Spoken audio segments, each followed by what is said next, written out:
C'est bon.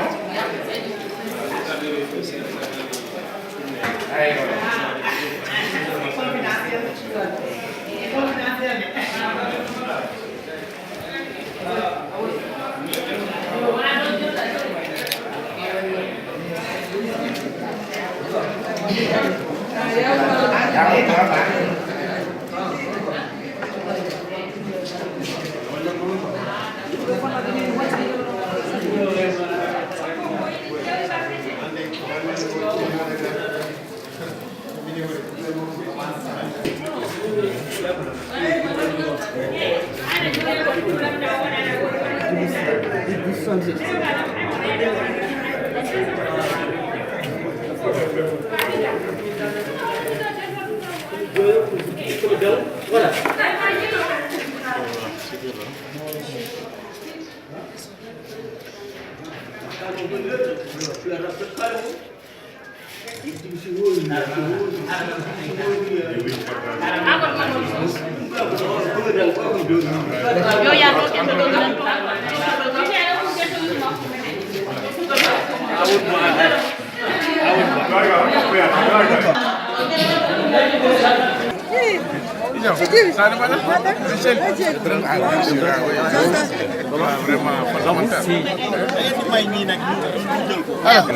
Remercier le Tout-Puissant et de prier sur son prophète Mohammed Rasulullah. Nous remercions nos parents, nos marabouts, nos chefs religieux. Nous remercions toute la population de Orefondé. Et personnellement, je me réjouis par la volonté de Dieu d'avoir accompli mon devoir citoyen. Comme vous le savez, le droit de vote c'est un droit fondamental qui est attribué à tout citoyen. Donc si aujourd'hui le bon Dieu m'a donné la force et la santé de le faire, c'est le lieu vraiment de le remercier infiniment. Tout se passe bien, il n'y a aucune difficulté particulière que nous avons vue au niveau de Orefondé. Tout se passe très bien. Je pense que le vote se passe le mieux possible au niveau de Orefondé, avec vraiment toute la paix, la tranquillité. Je pense que tout se passe bien. Okay. Et les matériels électoraux sont tous disponibles dans tout le pays? Oui, tout le matériel de vote, je pense que c'est sur place, franchement. Comme vous pouvez le constater en tant que journaliste, je pense que je n'ai pas vu quand même une difficulté particulière, en tout cas concernant l'organisation du vote. Comment est-ce que vous vivez le vote sans pour autant qu'il y ait de l'opposition? Oui, comme vous le savez, hein, on est à Orefondé. Comme vous le savez, Orefondé c'est le cœur du Bossaya. En venant de Dakar, avant d'entrer dans le Bossaya, vous passez forcément par Orefondé. Donc c'est le cœur du Bossaya. Et comme vous le savez, le Bossaya, je vous cite deux lions. On parle de deux lions. Le premier lion, c'est Farbongom, c'est le lion du Bossaya. Mais aussi au niveau de Orefondé, on a un lion qui s'appelle Daïrou Sarr, comme vous le savez, qui est là pour tout le monde, pour tous les pauvres, les nécessiteux, qui est en train de faire des actions extraordinaires pour le bien-être social des populations. Je pense que tout est acquis. Il n'y a rien de... en tout cas, on ne craint pour rien du tout. Aujourd'hui, Orefondé est derrière le président Macky Sall, à 100%, derrière notre notre honorable député Farbongom. En tout cas, à l'heure du bilan, avant 18h, je pense qu'on aura élu le président de la République dès le premier tour ici à Orefondé. D'accord. Dans ce cas, vous confirmez que la région de Matam est le fief de Macky Sall? Absolument. Hein. La région de Matam, c'est comme il l'a dit, hein, c'est le titre foncier du président de la République, le président Macky Sall. Vous le savez, il n'y a pas d'opposition ici à Matam. Et je souhaitais un peu aux opposants en leur disant que ils perdraient du temps beaucoup à venir au Fouta faire la campagne, parce que c'est déjà acquis. Donc à 100%, les Foutanké, la région de Matam va voter pour Macky Sall. D'accord.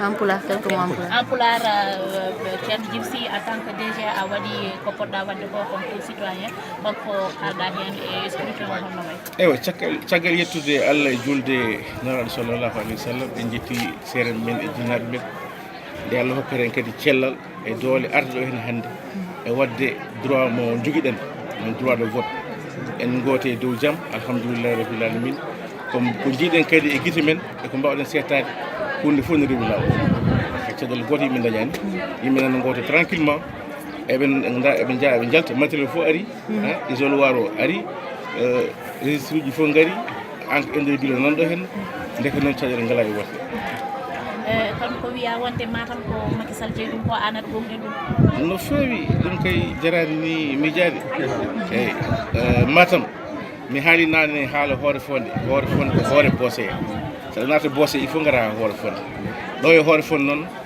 alhamdoulillahi rabbil alamin no mbirumi ni eɗen gonde honorable min député Farba Ngom kañum woni leader men woni coordonnateur départemental mais eɗen gonde surtout au niveau de hoore fonde vraiment mbarodi Bossé Tahirou Sarr kañumne ko docteur miskineɓe ko ganduɗa hoorema aussi ko mbaɗo gueɗe payodinde ɗo e wuuro he walla ɗo e sahlam mbiya ɗo e diwan ɗum noon ɗo kadi ko titre foncier Macky Sall région de Matam ko titre foncier Macky Sall nde wonno ko yimɓe jiiɗimo mbaɗi Macky e ɓerɗe mumen ko noon yaari so Allah o jaaɓi avant 18 heures men nanɗo wiɗo e hoore fonde wiɗo e Bossé wiɗo e Matam taw Macky Sall gagnito taw Macky bien sûr ko Macky Sall gagnito au premier tour so Allah o jaaɓi o continue golle par ce que o golli ha heewi bilan makko nanɗo hen vraiment ene tengtini eyyi kala darɗo ma yi o waɗɗo hen golle mo ganduɗa hoorema e nder duuɓi jeeɗiɗi o waɗi koɓe mbaɗani o waɗi kadi ko ganduɗa hoorema koɓe meeɗani miijade wadde en 7 ans no on ne waɗi mérité kam o hokke deuxiéme mandat o jokko golle ɗum woni ɗo en wolof inspecteur DG Djiby Sy yow yaay directeur impôt domaine bu Thiès tey ñëw nga fekkee si li nga xamante ne moo di élection fii ci commune bu Oréfondé donc nan nga gisee li nga xamante ne moom moo di élection waaw en fait ginnaaw bi ñu sant yàlla ci julli si suñu yonante alhamdulilah ñu ngi sant suñu sëñ ak suñu waajur bi ñu yàlla mayee wér ak wérle ñu ñëw fii accomplir nos devoirs citoyens voté wax dëgg yàlla voté nañ ci jàmm li ñu mën a constater mooy le vote se déroule normalement amuñu benn jafe-jafe wax dëgg yàlla man li ma jot a gis isoloir bi mu ngi foofu registre yaa ngi foofu encre indélébile yaa ngi foofu donc wax dëgg yàlla vote bi moom mu ngi jaar nu mu war a jaaree. tey nga nekk responsable fii ci Oréfondé est-ce que am nga yaakaar ne fii ak 18h di ngeen jël ndam. mais bien sûr avant 18h non avant 16h avant 16h di ngeen dégg wiiw fii ci Oréfondé président Macky Sall am deuxième mandat dès le premier tour parce que xam nañu majorité bi moom la ñu àndal parce que dafa liggéey dafa am bilan boo xamante ne bu neex a défendre te incha allahu rabbi dinañ ko may deuxième mandat au premier tour mu mën a wéyal liggéeyam mën a continuer projet am. ñu gis atum ren bi Djiby Sy ñëw ak façon beneen ànd ak ñeneen ñoo xamante ni ñu koy gunge ci biir politique bi tey ndax doole boobu moom moo booloo ngir mën a jur li nga xamante ne mooy résultat yi. noonu ñoo ngi sant yàlla fii ci Oréfondé ñu ngi sant yàlla bu baax a baax a baax maa ngi dend ak sama frère Chérif Sarr nekk président fondation Tahirou Sarr li ñuy wax rek li yënga rek lu ko yëngal moo ko ëpp doole yàlla daf ñu may benn dynamique unitaire au niveau de Oréfondé responsable yëpp daanaka Juma Ndiaye ngi fii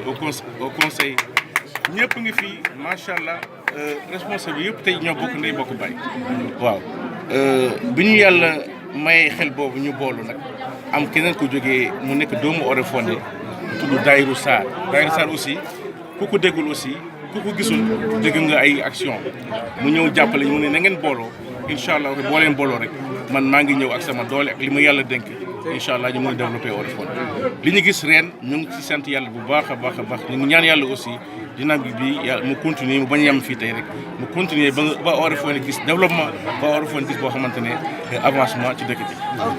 kon daal 18h yaakaar nga ne lépp day baax. avant 18h incha allah rabbi maa ngi dend ak madame Sy donc je pense que ñun ñëpp dinañ fêter victoire bi ensemble avant 18h Macky Sall deuxième mandat dès le premier tour incha allah.